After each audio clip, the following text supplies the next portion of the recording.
വിശദമായ വാർത്തയിലേക്ക്. കോഴിക്കോട് എലത്തൂരിൽ ട്രെയിനിൽ തീയിട്ട കേസിൽ ഒരാൾ കസ്റ്റഡിയിൽ. പോലീസ് തയ്യാറാക്കിയ രേഖാചിത്രവുമായി സാമ്യമുള്ളയാളാണ് കസ്റ്റഡിയിലുള്ളത്. പ്രതി ഉത്തരേന്ത്യൻ സ്വദേശിയെന്നാണ് വിവരം. മുഹമ്മദ് ഷാരൂഖ് ഫൈസിയെ കേന്ദ്രീകരിച്ച് പോലീസ് അന്വേഷണം സജീവമാക്കി. ഇയാൾ ചികിത്സ തേടിയെന്ന് സംശയിക്കുന്ന കണ്ണൂർ ജില്ലാ ആശുപത്രിയിലും പോലീസ് സംഘമെത്തി. പ്രതിയെ കണ്ടാൽ ഇനിയും തിരിച്ചറിയുമെന്നും കാഴ്ചയിൽ ഹിന്ദിക്കാരനെ പോലെയാണെന്നും സംഭവത്തിലെ നിർണായക ദൃക്സാക്ഷി റാസിഖ് പോലീസിന് മൊഴി നൽകിയിരുന്നു. ATSന്റെ അടിയന്തര യോഗം കോഴിക്കോട് ചേർന്നു.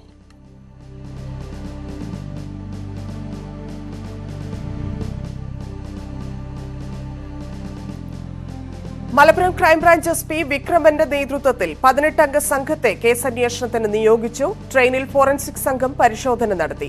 ദൃക്സാക്ഷിയുടെ മൊഴിയുടെ അടിസ്ഥാനത്തിലാണ് പോലീസ് രേഖാചിത്രം തയ്യാറാക്കിയിരുന്നത്.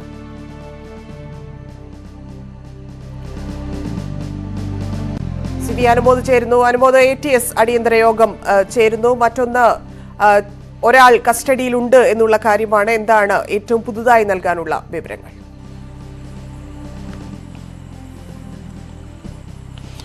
ധന്യ, കേരളത്തിൽ ആദ്യമായിട്ടാണ് തീവണ്ടിക്കുള്ളിൽ ഇത്തരം ഒരു അക്രമം നടക്കുന്നത്. അത് അതീവ ഗൗരവമായിട്ട് തന്നെയാണ് സുരക്ഷാ ഉദ്യോഗസ്ഥർ കാണുന്നത്. ATS ആണെങ്കിലും പോലീസ് ആണെങ്കിലും അതുപോലെ തന്നെ റെയിൽവേ പോലീസ് ആണെങ്കിലും ഇതിൽ വളരെ ഗുരുതരമായിട്ടുള്ള ഒരു ക്രൈമായിട്ട് തന്നെയാണ് കാണുന്നത്. അതുകൊണ്ട് തന്നെ വളരെ സൂക്ഷ്മതയോടെയാണ് കാര്യങ്ങൾ കൈകാര്യം ചെയ്യുന്നത്. ഒരു പ്രതിയെന്ന് സംശയിക്കുന്ന ഒരാൾ കസ്റ്റഡിയിലുണ്ട് എന്ന അനൌദ്യോഗിക സൂചനകളാണ് പോലീസിൽ നിന്ന് നമുക്ക് ലഭിക്കുന്നത്. പക്ഷെ പോലീസ് സ്ഥിരീകരിച്ചിട്ടില്ല, അന്വേഷണ ഉദ്യോഗസ്ഥരും സ്ഥിരീകരിച്ചിട്ടില്ല. പക്ഷേ അനൌദ്യോഗികമായിട്ട് അത്തരത്തിലൊരു വിവരമാണ് ലഭിക്കുന്നത്. നോയിഡ സ്വദേശിയെന്ന വിവരമാണ് ലഭിക്കുന്നത്. ഇതിലേക്ക് നയിച്ചത് ഇന്ന് രാവിലെ എലത്തൂരിലെ റെയിൽവേ ട്രാക്കിൽ നിന്ന് ലഭിച്ച ബാഗിൽ നിന്നും ലഭിച്ച മൊബൈൽ ഫോൺ കേന്ദ്രീകരിച്ച് നടത്തിയ അന്വേഷണമാണ്. ഈ മൊബൈൽ ഫോണിൽ സിമ്മുകളൊന്നും ഉണ്ടായിരുന്നില്ലെങ്കിൽ പോലും അത് ഓൺ ചെയ്ത് പരിശോധിച്ചപ്പോൾ അതിലെ മുൻപ് ഉപയോഗിച്ച നമ്പറുകൾ പോലീസിന് മനസ്സിലാക്കാൻ സാധിച്ചു. അത് നോയിഡ പോലീസിനെ അറിയാൻ സാധിച്ചു. അതുപോലെ തന്നെ ആ ഡയറിയിൽ നിന്ന് കിട്ടിയ കുറിപ്പുകളിൽ നോയിഡയെ സൂചിപ്പിക്കുന്ന പരാമർശങ്ങളുണ്ടായിരുന്നു. അത്തരത്തിൽ ഈ നോയിഡ, ഇയാൾ പ്രതി എന്ന് സംശയിക്കുന്ന അയാൾ കരുതുന്നത് ഇയാൾ ഉത്തരേന്ത്യൻ സ്വദേശിയാണ്, നോയിഡയുമായി ബന്ധമുള്ള ആളാണെന്ന വിവരത്തിലേക്ക് പോലീസ് എത്തി. തുടർന്ന് റാസിഖിന്റെ മൊഴി വളരെ നിർണായകമായിരുന്നു. റാസിഖ് നൽകിയ മൊഴിയുടെ അടിസ്ഥാനത്തിൽ രേഖപ്പെടുത്തിയ ഛായാചിത്രവും ഈ കേസിൽ വളരെ പ്രധാനപ്പെട്ടതാണ്. ഇതിന്റെ എല്ലാം അടിസ്ഥാനത്തിലാണ് പോലീസ് സംശയമുള്ള നിരവധി പേരെ കസ്റ്റഡിയിലെടുത്ത് ചോദ്യം ചെയ്യുന്നുണ്ട്. അക്കൂട്ടത്തിൽ ഒരാളാണ് ഈ ക്രൈം ചെയ്തത് എന്ന നിഗമനത്തിലാണ് പോലീസ് ഉള്ളത്. ഇത് സംബന്ധിച്ച സ്ഥിരീകരണങ്ങൾ പക്ഷേ പോലീസിന്റെ ഭാഗത്ത് ലഭിച്ചിട്ടില്ല. കാരണം നമുക്കറിയാം, കേരളത്തിൽ തന്നെ ആദ്യമായിട്ടാണ് ഇത്രയും ഒരു സംഭവം, അക്രമം ഉണ്ടാകുന്നത്. അതുകൊണ്ട് തന്നെ വളരെ ജാഗ്രതയോടെ വളരെ ശ്രദ്ധാപൂർവ്വമാണ് പോലീസ് ഈ കാര്യം കൈകാര്യം ചെയ്യുന്നത്. അന്വേഷണത്തെ ബാധിക്കുമെന്നതുകൊണ്ടാകാം പോലീസ് കസ്റ്റഡിയിൽ ഉള്ള കാര്യം പുറത്തുവിടാത്തത്. പക്ഷേ നിലവിൽ അനൌദ്യോഗികമായിട്ട് ഒരാൾ കസ്റ്റഡിയിലുണ്ട് എന്ന വിവരം മാത്രമാണ് നമുക്ക് ലഭിക്കുന്നത്. പോലീസിന്റെ ഭാഗത്തുനിന്നുള്ള അന്വേഷണം ഊർജിതമായിട്ട് തന്നെ പുരോഗമിക്കുകയാണ്. എലത്തൂരിലേത് ആസൂത്രിത ഭീകരപ്രവർത്തനമെന്ന് ഇടതുമുന്നണി കൺവീനർ EP ജയരാജൻ. ആരും പ്രതീക്ഷിക്കുന്ന സംഭവമല്ല. കേരളത്തിന്റെ സമാധാന അന്തരീക്ഷത്തെ ദുർബലപ്പെടുത്താനുള്ള ഗൂഢശ്രമമാണ് നടന്നതെന്ന് സംശയിക്കുന്നതായും EP ജയരാജൻ ആരോപിച്ചു. തീവണ്ടിക്ക് തീ കൊടുക്കുക എന്നുള്ള ഒരു ഭീകരപ്രവർത്തനം തന്നെയാണ് ഇതിന്റെ പിന്നിൽ കാണുന്നത്. കേരളത്തിന്റെ സമാധാനപരമായ അന്തരീക്ഷത്തെ ദുർബലപ്പെടുത്താനുള്ള ശക്തികളുടെ ഒരു ഗൂഢശ്രമമാണ് ഇതിൻ്റെ പിന്നിലുള്ളത്. ഗവൺമെൻറ് അടിയന്തരമായും എല്ലാ സംവിധാനങ്ങളും, ദേശീയ അടിസ്ഥാനത്തിലും സംസ്ഥാന അടിസ്ഥാനത്തിലുമുള്ള എല്ലാ പോലീസ് സംവിധാനങ്ങളും ഈ കാര്യത്തിൽ ജാഗ്രതയോടുകൂടി പ്രവർത്തിക്കുന്നുണ്ട് എന്നുള്ളതാണ് ഇന്ന് കാര്യങ്ങളെല്ലാം നിരീക്ഷിക്കുമ്പോൾ എനിക്ക് തോന്നിയിട്ടുള്ളത്. എലത്തൂരിൽ ട്രെയിനിൽ തീയിട്ട സംഭവത്തിന്റെ പശ്ചാത്തലത്തിൽ എല്ലാ പോലീസ് സ്റ്റേഷൻ പരിധിയിലും പരിശോധനയ്ക്ക് നിർദ്ദേശം. റെയിൽവേ സ്റ്റേഷൻ, ബസ് സ്റ്റാൻഡ്, ഹോട്ടലുകൾ, ഇതര സംസ്ഥാനക്കാരുടെ ക്യാമ്പുകളടക്കം നിരീക്ഷണത്തിലാണ്. സംശയാസ്പദമായി കണ്ടെത്തുന്നവരെ കസ്റ്റഡിയിലെടുക്കാനും നിർദ്ദേശം നൽകി. കർശന നിരീക്ഷണത്തിനാണ് നിർദ്ദേശം നൽകിയിരിക്കുന്നത്. എല്ലാ സ്റ്റേഷൻ പരിധികളിലും വലിയ നിരീക്ഷണം ഉണ്ടാകണം എന്ന തരത്തിലാണ് നിർദ്ദേശം. ബസ് സ്റ്റാൻഡുകൾ, റെയിൽവേ സ്റ്റേഷൻ, ഹോട്ടലുകൾ, അന്യസംസ്ഥാന തൊഴിലാളികൾ താമസിക്കുന്ന ഇടങ്ങൾ എന്നിങ്ങനെയുള്ള എല്ലാ സ്ഥലങ്ങളിലും കർശന നിരീക്ഷണം വേണം എന്നുള്ള നിർദ്ദേശമാണ് നൽകുന്നത്. VV വിനോദ് ചേരുന്നു. വിനോദ്, എന്താണ് വിവരം? ധന്യ, സംസ്ഥാനത്തെ മുഴുവൻ പോലീസ് സ്റ്റേഷനുമാണ് ഇപ്പോൾ ഇങ്ങനെ ഒരു അന്വേഷണം, സമഗ്രമായ അന്വേഷണം നടത്തണമെന്ന് നിർദ്ദേശം നൽകിയിട്ടുള്ളത്. അതോടൊപ്പം റെയിൽവേ സ്റ്റേഷനുകൾ, ബസ് സ്റ്റാൻഡുകൾ തുടങ്ങി എല്ലാ യാത്രാ സംവിധാനങ്ങൾ, അങ്ങനെയുള്ള കേന്ദ്രങ്ങളിൽ പരിശോധന, അന്യസംസ്ഥാന തൊഴിലാളികൾ താമസിക്കുന്ന ക്യാമ്പുകൾ, അവിടങ്ങൾ കേന്ദ്രീകരിച്ചും പരിശോധന നടത്തണമെന്ന നിർദ്ദേശമാണ് മലപ്പുറം SP തലവനായിക്കൊണ്ടുള്ള 18 പ്രത്യേക അന്വേഷണ സംഘത്തിന് നേരത്തെ രൂപം നൽകിയിരുന്നു. ഈ കേസുമായി ബന്ധപ്പെട്ട് അതിൽ ഭീകരവിരുദ്ധ സ്ക്വാഡ്, DSP ഉൾപ്പെടെയുള്ളവരുണ്ട്. 18 പേരാണുള്ളത്. നേരത്തെ തന്നെ DGP വ്യക്തമാക്കിയത് ലോ ആൻഡ് ഓർഡർ ADGPക്ക് ഇതിന്റെ മേൽനോട്ട ചുമതല നൽകിയിരുന്നു. അതിനുശേഷമാണ് സ്പെഷ്യൽ ടീമിനെ കോൺസ്റ്റിറ്റ്യൂട്ട് ചെയ്ത് പ്രധാന ഈ അക്രമി എവിടെയാണ്, അല്ലെങ്കിൽ പലരെയും ചോദ്യം ചെയ്യുന്നുണ്ട് ആളുകളുണ്ട്. പക്ഷെ ഇപ്പോഴും അക്രമി ആരാണ് എന്ന കാര്യത്തിൽ ഒരു സ്ഥിരീകരണം നടത്താൻ പോലീസിന് സാധിച്ചിട്ടില്ല. ഇത് സംബന്ധിച്ചുള്ള അന്വേഷണമാണ് പുരോഗമിക്കുന്നത്. ഉത്തരേന്ത്യൻ സ്വദേശിയായ ആളെന്ന ഒരു സൂചനയാണ് യാത്രക്കാർ നൽകിയിട്ടുള്ളത്. ഇതിന്റെ അടിസ്ഥാനത്തിൽ രേഖാചിത്രം തയ്യാറാക്കുകയും ചെയ്തിരുന്നു. ഇത് ഉൾപ്പെടെയുള്ള കാര്യങ്ങൾ കേന്ദ്രീകരിച്ചാണ് അന്വേഷണം. അതോടൊപ്പം മൊബൈൽ ഫോൺ ടവറുകളും ഈ ഉപേക്ഷിക്കപ്പെട്ട നിലയിൽ കണ്ടെത്തിയ ബാഗിൽ നിന്ന് ലഭിച്ച ചില വിവരങ്ങളും വെച്ചുള്ള അന്വേഷണമാണ് പോലീസ് ഇപ്പോൾ നടത്തിക്കൊണ്ടിരിക്കുന്നത്. തന്നെയാണ്. ശരി, നന്ദി വിനോദ്. റെയിൽവേ ട്രാക്കിൽ മരിച്ച നിലയിൽ കണ്ടെത്തിയ 3 പേരുടെയും മൃതദേഹം പോസ്റ്റ്മോർട്ടത്തിന് ശേഷം ബന്ധുക്കൾക്ക് വിട്ടു നൽകി. ആക്രമണത്തിൽ പരിക്കേറ്റ 5 പേരെ കോഴിക്കോട് മെഡിക്കൽ കോളേജിലും 3 പേരെ സ്വകാര്യ ആശുപത്രിയിലുമാണ് പ്രവേശിപ്പിച്ചിട്ടുള്ളത്. പൊള്ളലും പരിക്കുമേറ്റ എല്ലാവർക്കും സൗജന്യ ചികിത്സ ഉറപ്പാക്കുമെന്ന് ആരോഗ്യവകുപ്പ് മന്ത്രി വീണ ജോർജ് അറിയിച്ചു. അതിനിടെ ആദ്യം പുറത്തുവന്ന CCTV ദൃശ്യങ്ങളിലുള്ളത് അക്രമിയുടെ ദൃശ്യങ്ങളല്ലെന്ന് പോലീസ് പറഞ്ഞു. കാപ്പാട് സ്വദേശിയായ യുവാവിന്റെ ദൃശ്യങ്ങളാണിതെന്നാണ് സൂചന.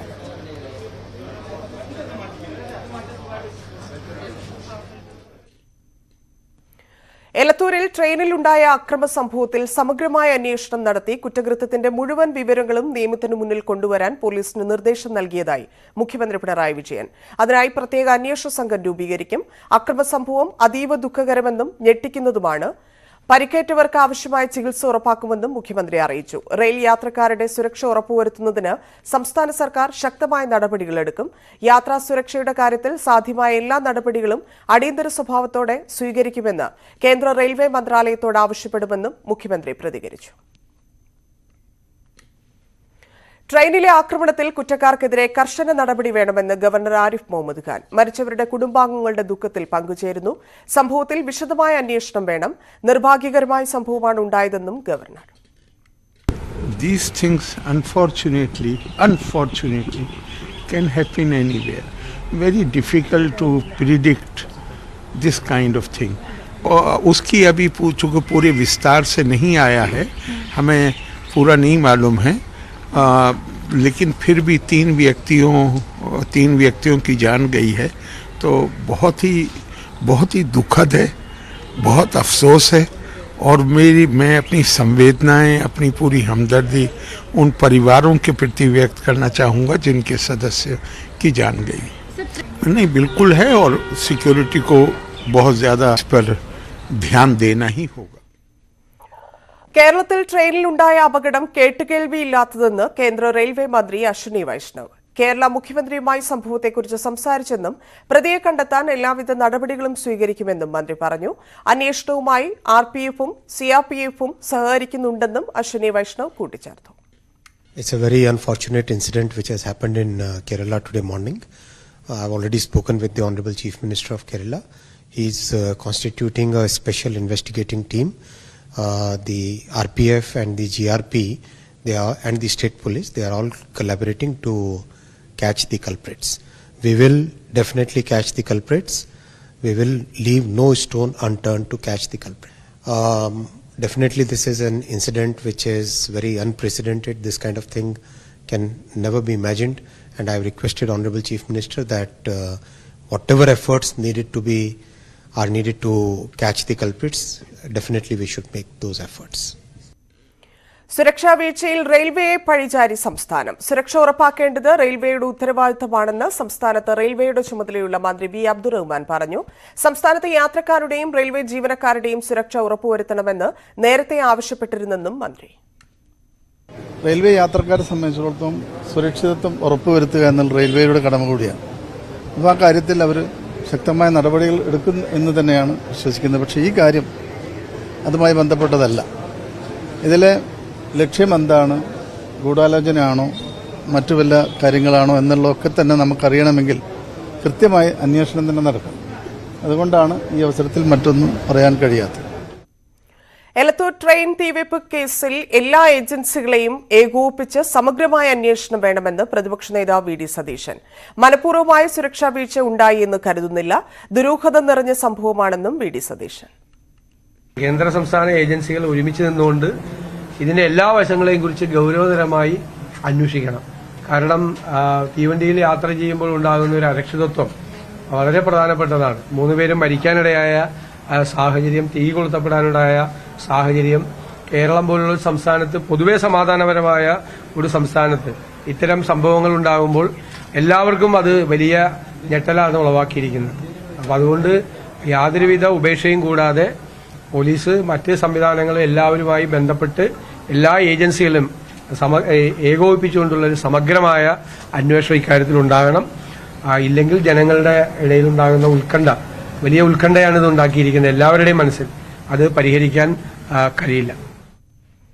സംഭവത്തിന്റെ പശ്ചാത്തലത്തിൽ KPCC അധ്യക്ഷൻ K. സുധാകരൻ കേന്ദ്ര റെയിൽവേ മന്ത്രാലയത്തിന് കത്തയച്ചു. ട്രെയിനുകളിലെ സുരക്ഷ വർദ്ധിപ്പിക്കണം, അടിയന്തര അന്വേഷണം വേണമെന്നും കത്തിൽ ആവശ്യപ്പെട്ടു. ട്രെയിനിന് തീയിട്ട സംഭവത്തിൽ വലിയ ദുരൂഹതയെന്ന് BJP സംസ്ഥാന അധ്യക്ഷൻ K. സുരേന്ദ്രൻ. സംഭവത്തിന് പിന്നിൽ ബാഹ്യശക്തികളുടെ ഇടപെടലെന്ന് സംശയിക്കുന്നു. കേരളത്തെ ഞെട്ടിച്ച സംഭവമാണെന്നും സുരേന്ദ്രൻ പ്രതികരിച്ചു. നാടിനെ നടുക്കിയ ഒരു വലിയ ദുരന്തം തന്നെയാണ് ഈ അക്രമത്തിലൂടെ ഉണ്ടായിരിക്കുന്നത്. ഇതിന്റെ മുഴുവൻ സത്യാവസ്ഥയും, ഇത് നടത്തിയത് ഏതെങ്കിലും ഒരു വ്യക്തി മാത്രമാണോ, അതല്ല ഇതിനകത്ത് മറ്റ് വിധ്വംസക ശക്തികളുടെ ഇടപെടൽ ഉണ്ടായിട്ടുണ്ടോ? നമ്മുടെ രാജ്യത്ത് അത്തരത്തിലുള്ള ശക്തികൾ വലിയ തോതിൽ പ്രവർത്തിക്കുന്ന ഒരു സ്ഥലമാണ് കേരളം. അതുകൊണ്ട് അതെല്ലാം സംശയത്തിന് കൂടുതൽ വക നൽകുകയാണ്. എന്തായാലും സത്യം തെളിയുന്നത് വരെ നമുക്ക് അത്തരത്തിലുള്ള നിഗമനങ്ങളിലേക്ക് ഇപ്പോൾ പോകാൻ കഴിയില്ല. പക്ഷേ സത്യം പുറത്തു വരണം എന്ന് ജനങ്ങളാകെ ആഗ്രഹിക്കുന്നുണ്ട്. എല്ലാ ഏജൻസികളും സംയുക്തമായി കാര്യങ്ങൾ അന്വേഷിച്ച് പെട്ടെന്ന് സത്യാവസ്ഥ പുറത്തു കൊണ്ടുവരാൻ കഴിയട്ടെ എന്നാണ് പ്രാഥമികമായി ഇത് സംബന്ധിച്ചുള്ള അഭിപ്രായം. സംഭവസ്ഥലത്ത് നിന്ന് കണ്ടെടുത്ത ബാഗും അതിലെ വസ്തുക്കളും ദുരൂഹതയേറ്റുന്നതാണ്. കണ്ടെത്തിയ വസ്തുക്കളുടെ അടിസ്ഥാനത്തിൽ ഇതര സംസ്ഥാനത്തേക്കും അന്വേഷണം നീങ്ങിയേക്കും. ഫോറൻസിക് സംഘം സംഭവസ്ഥലത്തെത്തി ഇത് വിശദമായി പരിശോധിച്ചു. പഴ്സ്, ടീഷർട്ട്, ഒരു കുപ്പി petrol, mobile phone, earphone, tiffin box, കണ്ണട, പാക്കറ്റിലുള്ള ലഘുഭക്ഷണം, നോട്ട് പാഡ്, ഡയറി കുറിപ്പുകൾ. സംഭവസ്ഥലത്ത് നിന്ന് കണ്ടെടുത്ത ബാഗിലെ വസ്തുക്കളാണ് ഇവ.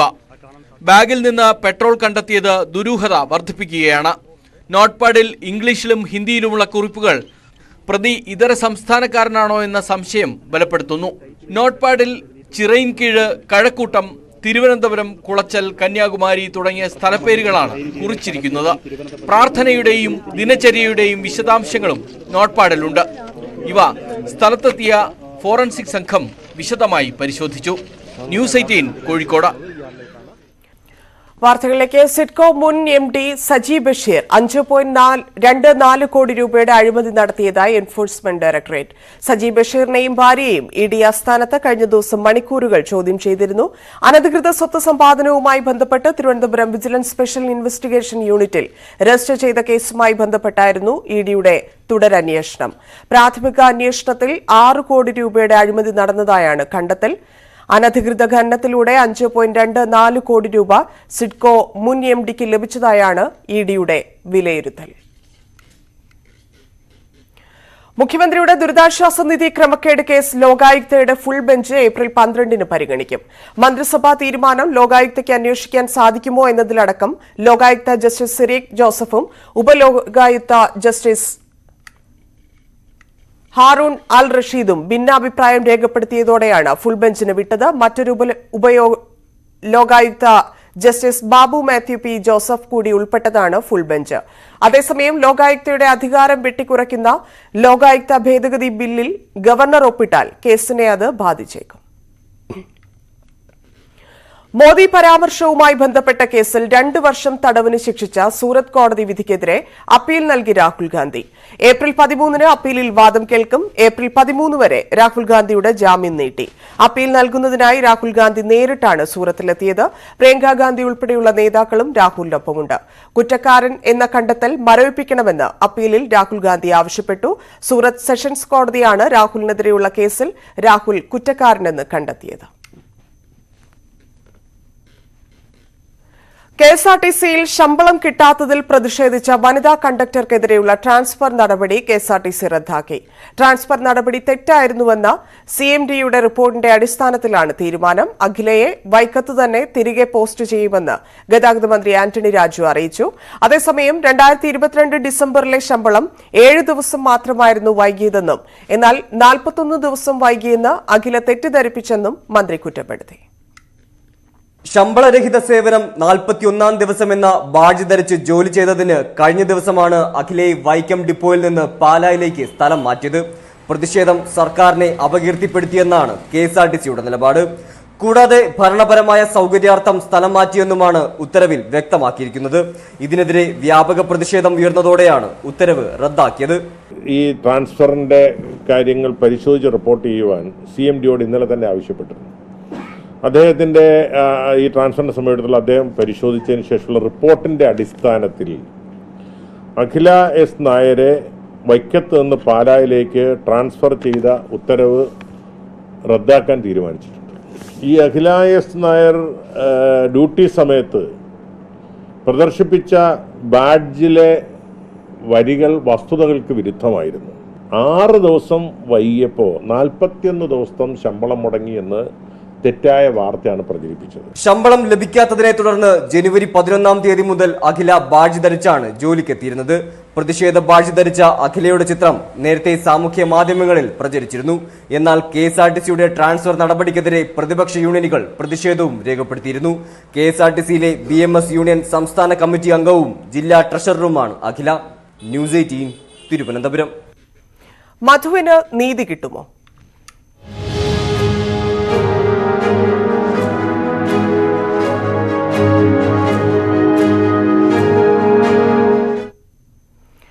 അട്ടപ്പാടി മധു വധക്കേസിൽ വിചാരണ കോടതി നാളെ വിധി പറയും. അന്തിമവാദം പൂർത്തിയായ കേസിൽ വിധി പറയാൻ കൂടുതൽ സമയം വേണമെന്ന് കോടതി വ്യക്തമാക്കിയിരുന്നു. അതേസമയം വിധി പറയുന്ന ദിവസം പോലീസ് സംരക്ഷണം നൽകണമെന്നാവശ്യപ്പെട്ട് മധുവിന്റെ കുടുംബം എസ്പിക്ക് പരാതി നൽകി. മധു വധക്കേസിൽ അന്തിമവാദത്തിന് ശേഷം 2 തവണയാണ് മണ്ണാർക്കാട് SC/ST കോടതി കേസ് പരിഗണിച്ചത്.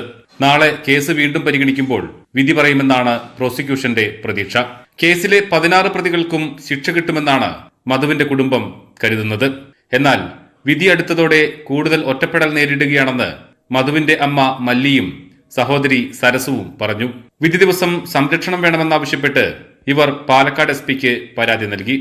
കോടതിയിൽ നിന്നുള്ള പ്രതിഭാഗത്തിൻ്റെ ബന്ധുക്കളിൽ നിന്നുണ്ടായ ഒരു ചെറിയൊരു അവരുടെ ഭാഗത്ത് കുറച്ച് ഞങ്ങളെ തുറച്ച് നോക്കുകയും അങ്ങനെ അതൊക്കെ കണ്ടപ്പോൾ ഒരു പേടി ഞങ്ങൾക്ക്. കാരണം ഞങ്ങൾ ചുരം കയറി അങ്ങോട്ട് എത്തേണ്ടവരാണ്. ഇതെല്ലാം അവഗണിച്ചുകൊണ്ട് ഞങ്ങൾ SP സാറിനെ കാണണം എന്നുള്ള രീതി വന്ന് കാണാൻ വന്നു. ഇപ്പോൾ പിന്നെയും പ്രതികൾ ശിക്ഷിക്കപ്പെടും എന്നുള്ള ഈ ഒരു അവസ്ഥയിൽ പോലും ഞങ്ങൾ ഈ ഒരു ഒറ്റപ്പെടൽ അനുഭവിക്കുന്നുണ്ട്. മാർച്ച് 30-ന് കോടതി കേസ് പരിഗണിച്ചപ്പോൾ കോടതിയിലെത്താൻ ടാക്സി കിട്ടാൻ ഏറെ ബുദ്ധിമുട്ടിയെന്നും ഇവർ പറയുന്നു. പ്രദേശവാസികളായ ആരും സഹകരിക്കുന്നില്ലെന്നാണ് മധുവിന്റെ സഹോദരി സരസുവിന്റെ ആരോപണം. അതുകൊണ്ട് തന്നെ പ്രതികൾ ശിക്ഷിക്കപ്പെട്ടാൽ അവരെ അനുകൂലിക്കുന്നവരിൽ നിന്നും ആക്രമണം ഉണ്ടാകുമെന്ന ഭീതിയും മധുവിന്റെ കുടുംബത്തിനുണ്ട്. ഈ സാഹചര്യത്തിലാണ് SPക്ക് പരാതി നൽകിയത്. ന്യൂസ് 18 പാലക്കാട്. മത്സ്യകൃഷി കുളത്തിൽ സാമൂഹ്യ വിരുദ്ധർ വിഷം കലർത്തി. വിളവെടുക്കാറായ 100 കണക്കിന് മത്സ്യങ്ങൾ ചത്തുപൊങ്ങി. തിരുവനന്തപുരം ആലിയാട് വിളക്കാട് ആശാഭവനിൽ ഗീതാകുമാരിയും മകൻ നന്ദനും നടത്തിയിരുന്ന മത്സ്യക്കുളത്തിലാണ് കഴിഞ്ഞ ദിവസം അജ്ഞാതർ വിഷം കലക്കിയത്. 3 വർഷം മുൻപാണ് സ്വയം തൊഴിലിന്റെ ഭാഗമായി ലോൺ എടുത്ത് മത്സ്യകൃഷി ആരംഭിച്ചത്. മീനുകൾ കൂട്ടത്തോടെ ചത്തുപൊങ്ങിയതോടെ ഫിഷറീസിൽ നിന്നും ഉദ്യോഗസ്ഥരെത്തി പരിശോധിച്ചപ്പോഴാണ് കുളത്തിൽ വിഷം കലക്കിയതായി മനസ്സിലാക്കിയത്. തുടർന്ന് വെഞ്ഞാറമൂട് പോലീസിൽ പരാതി നൽകി. 15 ലക്ഷം രൂപയുടെ നഷ്ടമുണ്ടായതായി ഉടമ പറഞ്ഞു. അമ്പലപ്പുഴയിൽ അമിത വേഗതയിലെത്തിയ കാർ ഇടിച്ച് ബൈക്ക് യാത്രക്കാരായ ദമ്പതികൾക്ക് പരിക്ക്. തകഴി കുന്നുമ്മ സ്വദേശി വേണുഗോപാൽ, ഭാര്യ മഹിളാമണി എന്നിവർക്കാണ് പരിക്കേറ്റത്. അമ്പലപ്പുഴ തിരുവല്ല സംസ്ഥാന പാതയിൽ കരുമാടി കളത്തിൽ പാലത്തിന് സമീപത്തായിരുന്നു അപകടം. തലയ്ക്ക് ഗുരുതര പരിക്കേറ്റ വേണുഗോപാലിനെ എറണാകുളത്തെ സ്വകാര്യ ആശുപത്രിയിൽ പ്രവേശിപ്പിച്ചു. മഹിളാമണിയെ ആലപ്പുഴ മെഡിക്കൽ കോളേജ് ആശുപത്രിയിലും പ്രവേശിപ്പിച്ചു.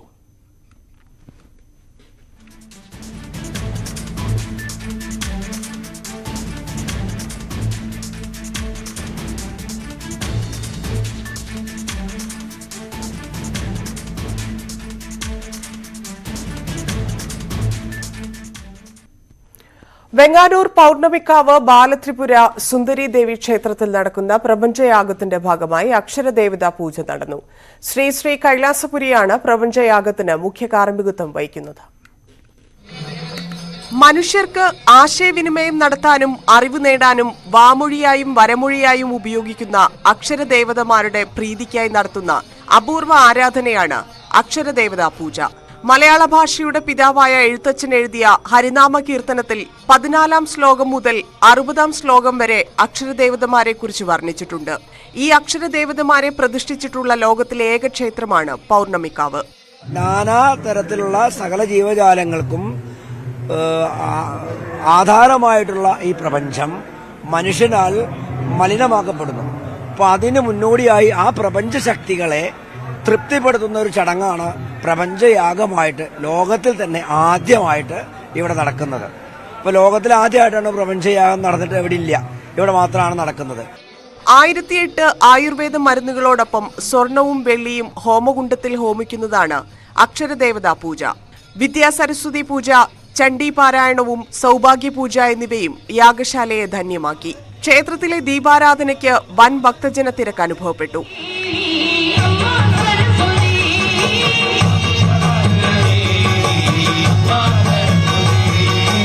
യാഗാചാര്യനായി ഹിമാലയത്തിൽ നിന്ന് വന്ന കൈലാസപുരി സ്വാമി ഭക്തർക്ക് 6-ാം തീയതി വരെ ദർശനം നൽകും. ന്യൂസ് 18 തിരുവനന്തപുരം. കൊച്ചൌസേപ്പ് ചിറ്റിലപ്പള്ളി നേതൃത്വം നൽകുന്ന ജീവകാരുണ്യ പ്രസ്ഥാനമായ ചിറ്റിലപ്പള്ളി ഫൗണ്ടേഷൻ നിർമ്മിച്ചിരിക്കുന്ന ചിറ്റിലപ്പള്ളി സ്ക്വയർ ഇവന്റ് ഹബും വെൽനസ് പാർക്കും പ്രവർത്തനം ആരംഭിച്ചു. ചിറ്റിലപ്പള്ളി സ്ക്വയറിൽ നടന്ന പ്രൌഢഗംഭീരമായ ചടങ്ങിൽ വ്യവസായ നിയമ വകുപ്പ് മന്ത്രി പി രാജീവ് വെൽനസ് പാർക്കും ഇവന്റ് ഹബും ഉദ്ഘാടനം ചെയ്തു.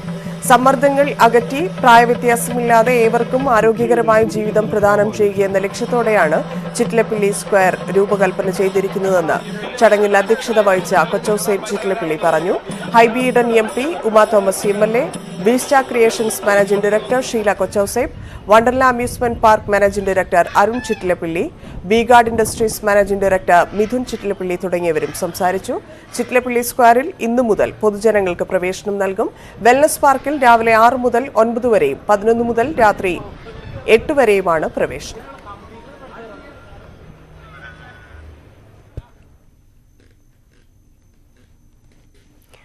പ്രവർത്തകരുടെ തമ്മിത്തല്ലിൽ വയനാട് DCCയിൽ തെളിവെടുപ്പ്. KPCC വൈസ് പ്രസിഡന്റ് VT ബൽറാമിനെയും ജില്ലയുടെ ചാർജുള്ള KPCC ജനറൽ സെക്രട്ടറി ജമീല ആലിപ്പറ്റയുടെയും നേതൃത്വത്തിലാണ് പരിശോധന. രാഹുൽ ഗാന്ധി പിന്തുണ പ്രഖ്യാപിച്ച് നടത്തിയ മാർച്ചിനിടെ പ്രവർത്തകർ ചേരിതിരിഞ്ഞ് തമ്മിൽ തല്ലിയതാണ് അന്വേഷിക്കുന്നത്. കൽപ്പറ്റ MLA T സിദ്ദിഖിന്റെ ഓഫീസ് സ്റ്റാഫ് അംഗം സാലി റാട്ടക്കൊല്ലി, KPCC അംഗം PP ആലി എന്നിവർ തമ്മിലായിരുന്നു സംഘർഷം. ശ്രീകാര്യം കരിമ്പുകോണം ക്ഷേത്രത്തിലെ ഘോഷയാത്രയ്ക്കിടെ ആന ഇടഞ്ഞു. തുമ്പിക്കൈ കൊണ്ടുള്ള അടിയേറ്റ് 5 പേർക്ക് പരിക്കേറ്റു. ആശുപത്രിയിൽ പ്രവേശിപ്പിക്കപ്പെട്ടവരുടെ പരിക്ക് സാരമുള്ളതല്ല. ചക്കാലമുക്ക് ജംഗ്ഷനിലെത്തിയപ്പോഴാണ് അയ്യപ്പൻ എന്ന ആന ഇടഞ്ഞത്. പിന്നീട് സമീപത്തെ പറമ്പിൽ ആനയെ തളച്ചു.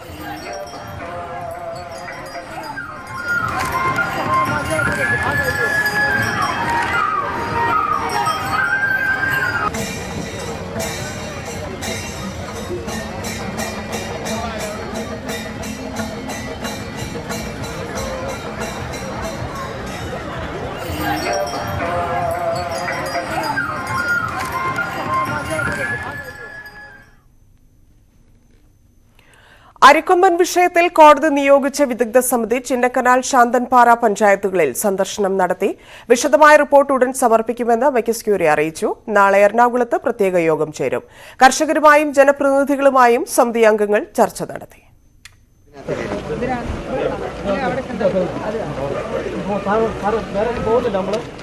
മൂന്നാർ വൈൽഡ് ലൈഫ് വാർഡന്റെ ഓഫീസിൽ ചേർന്ന യോഗത്തിന് ശേഷം 5-അംഗ വിദഗ്ധ സമിതി കാട്ടാനാക്രമണം രൂക്ഷമായ മേഖലകൾ സന്ദർശിച്ചു. ആനയിറങ്ങലിലെത്തിയ ഇവരോട് കുട്ടികൾ മേഖലയിലെ ബുദ്ധിമുട്ടുകൾ വിശദീകരിച്ചു.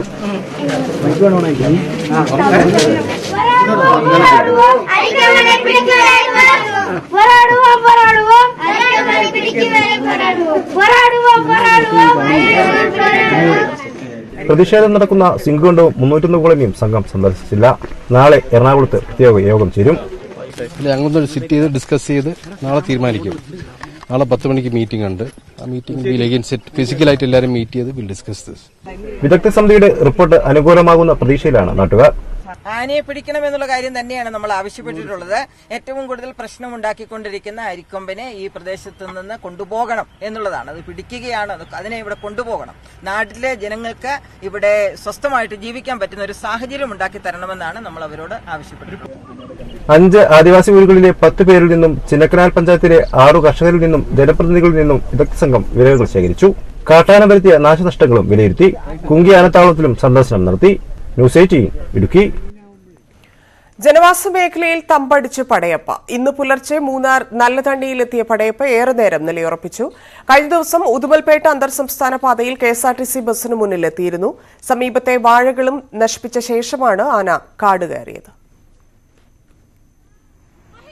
സംസ്ഥാനത്തെ ഹയർ സെക്കൻഡറി മൂല്യനിർണ്ണയ ക്യാമ്പുകളിൽ അധ്യാപകരുടെ പ്രതിഷേധം. ഹൈസ്കൂൾ ഹയർ സെക്കൻഡറി ഏകീകരണ നീക്കം നടക്കുന്നുവെന്ന് ചൂണ്ടിക്കാട്ടിയാണ് സമരം. Federation of higher secondary teachers association സംസ്ഥാന കമ്മിറ്റിയുടെ ആഭിമുഖ്യത്തിലാണ് പ്രതിഷേധം.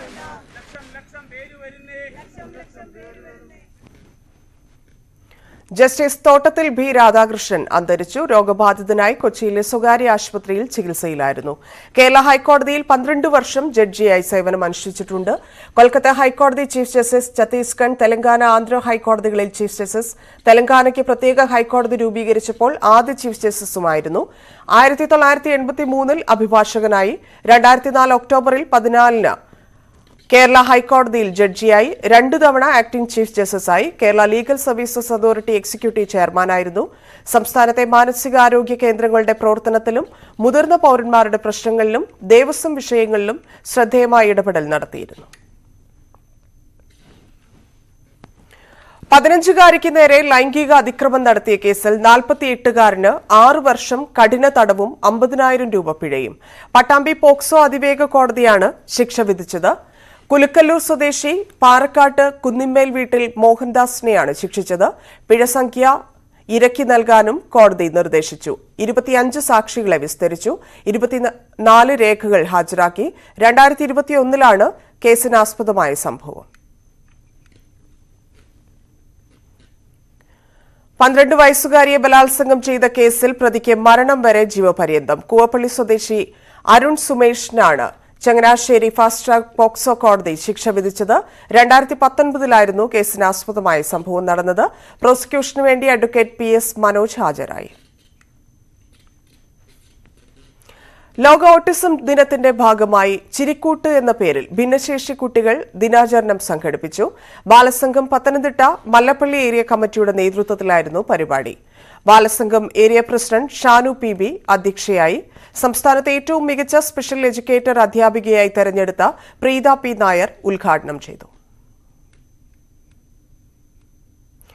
പാലക്കാട് വാഷിംഗ് മെഷീൻ റിപ്പയർ ചെയ്യുന്നതിനിടെ യുവാവ് ഷോക്കേറ്റ് മരിച്ചു. പട്ടാമ്പി ലിബർട്ടി സ്ട്രീറ്റിൽ മഹേഷാണ് മരിച്ചത്. 29 വയസ്സായിരുന്നു. പട്ടാമ്പിയിലെ സ്വകാര്യ ആശുപത്രിയിൽ എത്തിച്ചെങ്കിലും മരിക്കുകയായിരുന്നു. കോഴിക്കോട് താമരശ്ശേരി ചുരത്തിൽ ടിപ്പറുമായി കൂട്ടിയിടിച്ച ബൈക്ക് യാത്രക്കാർ കൊക്കയിലേക്ക് തെറിച്ചു വീണു. ചുരം 8ാം വളവിന് താഴെ തരപ്പാടിയിലാണ് സംഭവം. വയനാട് സുൽത്താൻ ബത്തേരി സ്വദേശി റഷീദും സുഹൃത്തുമാണ് ബൈക്കിലുണ്ടായിരുന്നത്. റോഡരികിൽ വീട് കിടക്കുന്ന ബൈക്ക് ശ്രദ്ധയിൽപ്പെട്ടതിനെ തുടർന്ന് ചുരം NRDF വളണ്ടിയർ ടീം അംഗങ്ങൾ പരിശോധിച്ചപ്പോഴാണ് 25 അടിയോളം താഴ്ചയിൽ വീണ് കിടക്കുന്നവരെ കണ്ടെത്തിയത്.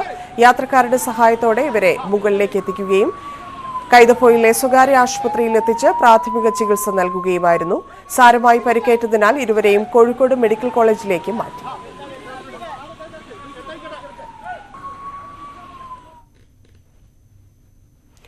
തൃശൂർ അവണൂർ സ്വദേശി ശശീന്ദ്രന്റെ മരണത്തിൽ അസ്വാഭാവികതയെന്ന് പോസ്റ്റ്മോർട്ടം റിപ്പോർട്ട്. വിശദ പരിശോധനയ്ക്കായി ആന്തരിക അവയവങ്ങൾ കാക്കനാട് ലാബിലേക്ക് അയച്ചു. ശശീന്ദ്രന്റെ കുടുംബാംഗങ്ങളുടെയും മകന്റെയും വിശദമൊഴി രേഖപ്പെടുത്തുമെന്ന് പോലീസ് അറിയിച്ചു. ഇന്നലെ രാവിലെയാണ് വീട്ടിൽ നിന്ന് ഭക്ഷണം കഴിച്ച ശേഷം ATMൽ നിന്ന് പണമെടുക്കാൻ പോയ ശശീന്ദ്രൻ കുഴഞ്ഞു വീണത്. ഉടൻ തന്നെ ആശുപത്രിയിൽ എത്തിച്ചെങ്കിലും ജീവൻ രക്ഷിക്കാനായില്ല. സമാന ലക്ഷണങ്ങളോടെ ശശീന്ദ്രന്റെ അമ്മ കമലാക്ഷി, ഭാര്യ ഗീത, വീട്ടിൽ ജോലിക്കെത്തിയ തെങ്ങുകയറ്റ തൊഴിലാളികളായ ശ്രീരാമചന്ദ്രൻ, ചന്ദ്രൻ എന്നിവരും ചികിത്സയിലാണ്. വീട്ടിലുണ്ടായിരുന്ന ഇവരുടെ മകൻ ഭക്ഷണം കഴിച്ചിരുന്നില്ല. ഇയാൾ ആരോഗ്യ പ്രശ്നങ്ങളൊന്നും ഇതുവരെ പ്രകടിപ്പിച്ചിട്ടില്ല. കൊല്ലം കൊട്ടാരക്കരയിൽ എക്സൈസിന്റെ പരിശോധനയിൽ 30 ലിറ്റർ ചാരായവും 1500 ലിറ്റർ കോടയും പിടികൂടി. 2 പേരെ അറസ്റ്റ് ചെയ്തു. ഉത്സവാഘോഷങ്ങളുടെ ഭാഗമായി നടത്തിയ പരിശോധനയിലാണ് പ്രതികൾ എക്സൈസിന്റെ പിടിയിലായത്. റബ്ബർ ടാപ്പിംഗിന്റെ മറവിൽ മനക്കരക്കാവ് സ്വദേശി സന്തോഷ് നടത്തിയിരുന്ന വാറ്റ് കേന്ദ്രമാണ് എക്സൈസ് കണ്ടെത്തിയത്. പേരുംകുളം ഭാഗത്തു നടത്തിയ പരിശോധനയിൽ 10 ലിറ്റർ ചാരായവുമായി അനിൽ എന്നയാളെ ഷാഡോ സംഘം പിടികൂടി. നിരവധി വ്യാജ ചാരായം വാറ്റ് കേസുകളിൽ ജയിൽ ശിക്ഷ അനുഭവിച്ചയാളാണ് സന്തോഷ് എന്ന് എക്സൈസ് പറഞ്ഞു. ഇവര് ചാരായം വാറ്റി കുപ്പികളിലാക്കി ചില്ലറ വിൽപ്പന നടത്തുകയായിരുന്നു. ഇതിൽ അനിൽ എന്ന് പറയുന്നയാൾ 1/2 ലിറ്റർ വീതമുള്ള കുപ്പികളിൽ പകർന്ന് 500 രൂപ വിലയ്ക്കും, സന്തോഷ് എന്നയാൾ 1 ലിറ്റർ വീതമുള്ള കുപ്പികളിൽ നിറച്ച് 1200 രൂപ നിരക്കിലുമാണ് വിൽപ്പന നടത്തി വന്നിരുന്നത്. വളരെ വ്യാവസായിക അടിസ്ഥാനത്തിൽ ഉൽപ്പാദനം നടത്തി വന്നിരുന്നതാണ്. കണ്ടെടുക്കുമ്പോൾ സന്തോഷ് എന്നയാളിൽ നിന്ന് കണ്ടെടുക്കുമ്പോൾ 1200ഓളം ലിറ്റർ കോട തത്സമയം പിടിക്കുന്ന സമയം സൂക്ഷിച്ചു വന്നിരുന്നു. കൊല്ലം ചടയമംഗലത്ത് വൻ കഞ്ചാവ് വേട്ട. 53 കിലോ കഞ്ചാവുമായി ചിതറ സ്വദേശി എബിമോനാണ് ചടയമംഗലം പോലീസിന്റെ പിടിയിലായത്. രഹസ്യവിവരത്തിന്റെ അടിസ്ഥാനത്തിലായിരുന്നു പരിശോധന നടത്തിയത്. 5 മാസം മുൻപ് കൊല്ലം ചാത്തന്നൂരിൽ 80 കിലോ കഞ്ചാവുമായി എബിമോൻ അറസ്റ്റിലായിരുന്നു. തുടർന്ന് ജാമ്യത്തിലിറങ്ങിയ പ്രതി കഞ്ചാവ് കടത്തുന്നതിനിടെയാണ് വീണ്ടും പിടിയിലായത്. വാഹനവും പോലീസ് പിടിച്ചെടുത്തു. വിനോദസഞ്ചാര മേഖലയിൽ വിൽപ്പന നടത്തുന്നതിനായി അന്യസംസ്ഥാനത്തു നിന്ന് ആലപ്പുഴയിൽ കഞ്ചാവ് എത്തിച്ച 2 ചേർത്തല സ്വദേശികൾ അറസ്റ്റിൽ. ഇവരിൽ നിന്ന് 6 കിലോ കഞ്ചാവ് എക്സൈസ് പിടികൂടി. Alappuzha excise enforcement and anti narcotic special സ്ക്വാഡാണ് ഇവരെ പിടികൂടിയത്.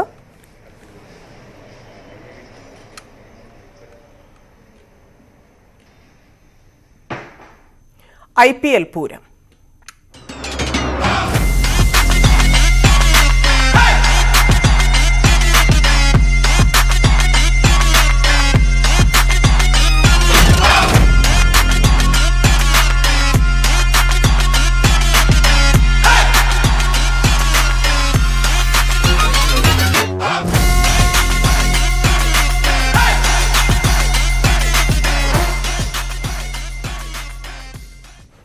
IPLിൽ ലക്നൌ സൂപ്പർ ജയന്റ്സിനെതിരെ ചെന്നൈ സൂപ്പർ കിങ്സ് ശക്തമായ നിലയിൽ. 2 വിക്കറ്റ് നഷ്ടത്തിൽ ചെന്നൈ 150 റൺസ് പിന്നിട്ടു.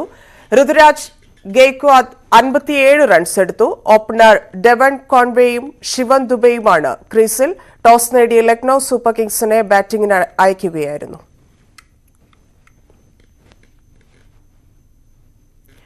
IPL കാഴ്ചക്കാരിൽ ചരിത്രമെഴുതി ജിയോ സിനിമ. വാരാന്ത്യത്തിൽ ജിയോ സിനിമ വഴി മത്സരം കണ്ടത് 147 കോടി കാഴ്ചക്കാരാണ്. 5 കോടിയിലേറെ പേർ പുതുതായി ജിയോ സിനിമ ആപ്പ് ഡൌൺലോഡ് ചെയ്തുവെന്നും കണക്കുകൾ വ്യക്തമാക്കുന്നു. ടാറ്റ IPLിന്റെ ഡിജിറ്റൽ സ്ട്രീമിംഗ് പാർട്ട്നേഴ്സായ ജിയോ സിനിമ പുതുചരിത്രം രചിക്കുകയാണ് ഈ സീസണിൽ. IPLിന്റെ കഴിഞ്ഞ സീസൺ മുഴുവനുള്ളതിനേക്കാൾ കാഴ്ചക്കാരെയാണ് ഡിജിറ്റൽ വേദിയിൽ ആദ്യ ആഴ്ചയിൽ തന്നെ ജിയോ സിനിമ സ്വന്തമാക്കിയത്. 147 കോടി കാഴ്ചക്കാരാണ് കഴിഞ്ഞ വാരാന്ത്യത്തിൽ ജിയോ സിനിമയെ ആശ്രയിച്ചത്. കഴിഞ്ഞ 2020 ലോകകപ്പിലെ ഡിജിറ്റൽ കാഴ്ചക്കാരുടെ എണ്ണത്തെ വെല്ലും ഈ കണക്കുകൾ. 5 കോടിയിലേറെ പേർ ശനി ഞായർ ദിവസങ്ങളിലായി ആപ്ലിക്കേഷൻ ഡൗൺലോഡ് ചെയ്തു. ഉദ്ഘാടന ദിവസം മാത്രം 1.5 കോടിയിലേറെ പേരാണ് ആപ്ലിക്കേഷനിൽ പുതിയതായി എത്തിയത്. ഒറ്റ ദിവസം 2 കോടി 60 ലക്ഷം ഡൗൺലോഡുകൾ എന്ന ചരിത്രവും IPLിന്റെ ആദ്യ ദിനങ്ങളിൽ ജിയോ സിനിമ സ്വന്തമാക്കി. മലയാളം ഉൾപ്പെടെ 12 ഭാഷകളിൽ തത്സമയ വിവരണം നടത്തുന്ന ജിയോ സിനിമയിൽ 4K ദൃശ്യമികവ്, മൾട്ടി ക്യാമറ സംവിധാനങ്ങൾ എന്നിവയെല്ലാമുണ്ട്. വരും ദിവസങ്ങളിൽ കൂടുതൽ പ്രത്യേകതകൾ ഉൾക്കൊള്ളിക്കാനുള്ള ശ്രമത്തിലാണ് അണിയറക്കാർ. പ്രേക്ഷകർ അർപ്പിച്ച വിശ്വാസം നിലനിർത്താൻ കഴിഞ്ഞതാണ് ഇത്ര വലിയ കുതിപ്പിന് കാരണമെന്ന് വയാക്കോം 18 സ്പോർട്സ് CEO അനിൽ ജയരാജ് പറഞ്ഞു. മലയാളം, ഭോജ്പുരി, ഗുജറാത്തി ഉൾപ്പെടെയുള്ള ഭാഷകളിൽ ക്രിക്കറ്റ് വിദഗ്ധരെയും മുൻ താരങ്ങളെയും ഉൾക്കൊള്ളിച്ചുള്ള സ്റ്റുഡിയോ ഷോകളും ജിയോ സിനിമയിൽ മത്സരത്തിന് മുമ്പും ഇടവേളകളിലും കാണാം. Sports desk, news 18. Nita Mukesh Ambani cultural സെന്ററിന്റെ പ്രവർത്തനത്തിന് ആശംസ നേർന്ന് പ്രധാനമന്ത്രി. ഇത്തരമൊരു ഉദ്യമം ഹൃദ്യമായ പ്രവർത്തനമാണെന്നും ഇതിനു പിന്നിൽ പ്രവർത്തിച്ചവർക്ക് എല്ലാവിധ ആശംസകൾ നേരുന്നുവെന്നും നിത അംബാനിയുടെയും കുടുംബത്തിന്റെയും പ്രവർത്തനങ്ങൾ പ്രശംസനീയമാണെന്നും പ്രധാനമന്ത്രി നിത അംബാനിക്ക് അയച്ച കത്തിൽ പറയുന്നു. അമരവിള ചെക്ക് പോസ്റ്റിൽ പരിശോധനാ സംവിധാനങ്ങൾ കാര്യക്ഷമമല്ലെന്ന് പരാതി. വാഹനങ്ങളുടെ വേഗത കുറയ്ക്കാൻ സ്പീഡ് ബ്രേക്കറുകളോ ബാരിക്കേഡുകളോ ഒന്നുമില്ല. ചീറിപ്പാഞ്ഞെത്തുന്ന വാഹനങ്ങളെ കൈകാണിച്ചു നിർത്തി പരിശോധിക്കേണ്ട അവസ്ഥയിലാണ് ജീവനക്കാർ. തമിഴ്നാട്ടിൽ നിന്നും കേരളത്തിലേക്ക് വാഹനങ്ങൾ എത്തുന്ന പ്രധാന എക്സൈസ് ചെക്ക് പോസ്റ്റാണ് അമരവിള എക്സൈസ് ചെക്ക് പോസ്റ്റ്. മാസങ്ങൾക്ക് മുമ്പ് പഴയ ചെക്ക് പോസ്റ്റിൽ നിന്നും പുതിയ ചെക്ക് പോസ്റ്റിലേക്ക് മാറിയിരുന്നു. എന്നാൽ ഇവിടെ വാഹനങ്ങളുടെ വേഗത കുറയ്ക്കാൻ സ്പീഡ് ബ്രേക്കറുകളോ ബാരിക്കേഡുകളോ ഒന്നുമില്ല. ഹൈവേയിൽ കൂടി വാഹനങ്ങൾ വരുന്നത് അമിത വേഗത്തിലാണ്. വാഹനം പരിശോധിക്കുവാൻ നിൽക്കുന്ന ഉദ്യോഗസ്ഥരുടെ അടുത്തെത്തുമ്പോൾ മാത്രമാണ് വാഹനത്തിലിരിക്കുന്ന ഡ്രൈവർമാരുടെ ശ്രദ്ധയിൽപ്പെടുന്നത്. അതുകൊണ്ട് തന്നെ കുറച്ചു ദൂരം മാറിയാണ് വാഹനങ്ങൾ നിർത്താൻ സാധിക്കുന്നത്. ഇത് പരിശോധനാ ഉദ്യോഗസ്ഥർക്കുണ്ടാക്കുന്ന ബുദ്ധിമുട്ട് ഏറെയാണ്. അപകട സാധ്യതയും കൂടുതലാണ്. അവിടെ സ്പീഡ് ബ്രേക്കറോ ഹമ്പോ ഒന്നും സ്ഥാപിച്ചിട്ടില്ല. അതിനാൽ ഈ വണ്ടികൾ തമിഴ്നാട്ടിൽ നിന്ന് വരുന്ന വണ്ടികൾ വളരെ അമിതമായ വേഗത്തിലാണ് കടന്നു പോകുന്നത്. ഈ അമിതമായ വേഗത്തിൽ കടന്നു പോകുമ്പോൾ ഉദ്യോഗസ്ഥർക്ക് പരിശോധനയ്ക്കോ മറ്റും ഒന്നും സാധിക്കുന്നില്ല. ഈ കൈ കാണിച്ചു കഴിഞ്ഞാൽ 10-20 മീറ്റർ മാറിയാണ് വാഹനങ്ങൾ നിർത്തുന്നത് തന്നെ. ഒരു വാഹനം പരിശോധിക്കുന്നതിനിടെ പുറകിൽ നിന്ന് വരുന്ന വാഹനം അടുത്ത ട്രാക്കിൽ കയറി സ്പീഡിൽ പോകുന്നതും പതിവാണ്. ഈ സാഹചര്യത്തെ മുതലെടുത്ത് തമിഴ്നാട്ടിൽ നിന്നും കേരളത്തിലേക്ക് മയക്കുമരുന്നും മറ്റ് ലഹരി വസ്തുക്കളും വളരെ എളുപ്പത്തിൽ ഈ ചെക്ക് പോസ്റ്റ് വഴി കടത്തുന്നത് പതിവാകുന്നതായാണ് പരാതി. സ്പീഡ് ബ്രേക്കറുകളോ ബാരിക്കേഡുകളോ സ്ഥാപിക്കണമെന്നാണ് ആവശ്യം. ന്യൂസ് 18 നെയ്യാറ്റിൻകര. ഒരു നാട് നൽകിയ സ്നേഹത്തണലിൽ യാഥാർത്ഥ്യമായത് 3 പെൺകുട്ടികളുടെ വിവാഹ സ്വപ്നങ്ങൾ. കൊല്ലം പരവൂരിൽ സ്നേഹമംഗല്യ കൂട്ടായ്മയുടെ നേതൃത്വത്തിൽ നടത്തിയ സമൂഹ വിവാഹം ഒരു നാടിന്റെയാകെ കരുതലിന്റെയും കരുത്തിന്റെയും നേർക്കാഴ്ച കൂടിയായി.